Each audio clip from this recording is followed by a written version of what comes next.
গো শুনছো, দেবের ধূমকেতু সিনেমাটা কিন্তু রিলিজ হয়ে গেছে, চলো আজকে দেখে আসি। সত্যি? তাহলে আজকে আমরা সিনেমা দেখতে যাব?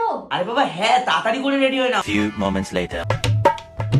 আরে তুমি এখনো রেডি হওনি? আরে দেখো না, স্কিনে পুরো ট্যান পড়ে গেছে, তাই ট্যান রিমুভ করার জন্য হলুদ আর বেসন মাখছি। সব ফালতু জিনিস তুমি ছাড়ো আর ডামডকের 2% কোজিক অ্যাসিড সোপ ব্যবহার করো। ধুর, একটা সাবানে কতটাই বা ট্যান রিমুভ হবে। আমি জানতাম তুমি বিশ্বাস করবে না। ঠিক আছে চলো আজকে টেস্ট করে দেখা যাক। বরের কথা মতো টেপ টেস্ট করতে তো রাজি হয়ে গেলাম, কিন্তু তারপর সত্যিই যে এমন কিছু হবে সেটা আমি কখনোই ভাবিনি। টেপ লাগানো হয়ে গেলে আমি ভালো করে হাতে ডামডকের এই 2% কোজিক অ্যাসিড সোপটা মেখে নিলাম। এবার রেজাল্টটা তোমরাই দেখে নাও, টেপ লাগানো জায়গাগুলো বাদ দিয়ে আমার হাতের ট্যান কতটা রিমুভ হয়েছে। এরপর আমি এই সোপটা 2 হাতে আর মুখে ভালো করে অ্যাপ্লাই করে নিলাম। আর এটা ওয়াশ করার পরে আমি তো পুরো অবাক, আমি তো কল্পনাই করতে পারিনি যে একবার ইউজ করলে আমি এতটা ভালো রেজাল্ট পাবো। এটা কিন্তু বিশেষ করে ইন্ডিয়ান স্কিনের জন্যই তৈরি। ডার্মাটোলজিস্টরা এটা ব্রাইটনিং এর জন্য সবথেকে বেশি রেকমেন্ড করেছে। কোজিক অ্যাসিড যা স্কিনের কমপ্লিকেশন রিমুভ করে আর গ্লুটাথিয়ন স্কিনকে ব্রাইট করে এবং স্কিন টোন ইভেন করে। এটা আমাদের existing tan, dark spot, uneven tone এবং ডালনেস লক্ষ্য করে নতুন পিগমেন্টেশন তৈরিতে বাধা দেয়। এটি কোনো ক্রিম বা অন্য কোনো ব্যয়বহুল শরীরের উজ্জ্বলকরণ ট্রিটমেন্টের অতিরিক্ত ধাপ ছাড়াই ধীরে ধীরে ধারাবাহিক উজ্জ্বলতা প্রোভাইড করে। তোমরা একবার এই সাবানের রেটিংস গুলো দেখো। এই প্রোডাক্টটা কিন্তু এখন শুধুমাত্র পার্পেলের ডিসকাউন্ট প্রাইসে পাওয়া যাচ্ছে, তাই তোমরা purple.com থেকে অথবা স্ক্রিনে দেওয়া কিউআর কোড থেকে এক্ষুনি পারচেস করে নাও। টাটা।